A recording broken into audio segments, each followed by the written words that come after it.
Once you have a good understanding of the meaning of the resolution, it's time to start reading and learning about the topic. Begin by writing down arguments you already know for and against the resolution. These can be a good starting point for search terms when you start researching. You can begin by searching and reading general information sites like Wikipedia, procon.org, watching videos on YouTube, or reading news articles. But while these can be useful to get a general understanding of the topic, you should generally not use or cite these as your evidence.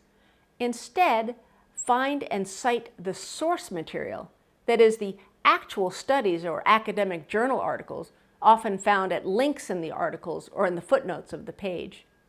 For the best evidence, search from sites like Google Scholar. Your library's online services will also have good access to points of search engines that can lead to high-quality evidence. Use these to find the online studies and academic journal articles written by experts in the field.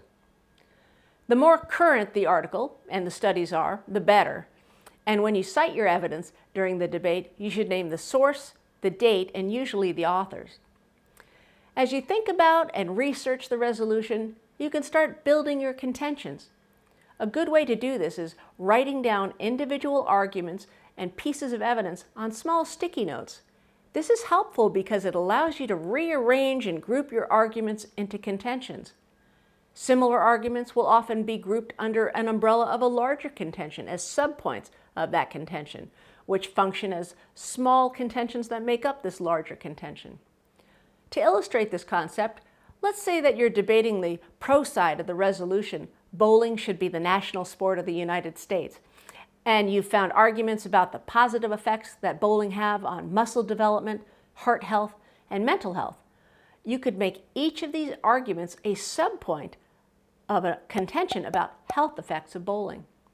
Some of the most effective debaters actually speak from their sticky notes rather than relying on reading word for word. Work towards being able to speak from brief notes like these to better establish a connection with the judge and audience with high levels of eye contact. When you present evidence during the debate, it will usually be a combination of expert opinion and empirical data. Empirical means it's verifiable by observation or experience rather than theory or pure logic. It's testable, measurable, reproducible. As you begin to discover the strongest arguments and evidence from your research, create an evidence spreadsheet where you could keep track of where the information came from and the important parts of what it said, including exact quotes if you plan to use them. When competing in a tournament, bring printed copies of the individual evidence you'll actually be citing. You can check your handbook for our recommended MLA format. We'll discuss how to cite your evidence in an upcoming video. Until then, thanks for watching. Access all of our debate training videos at speakersleague.com/debate.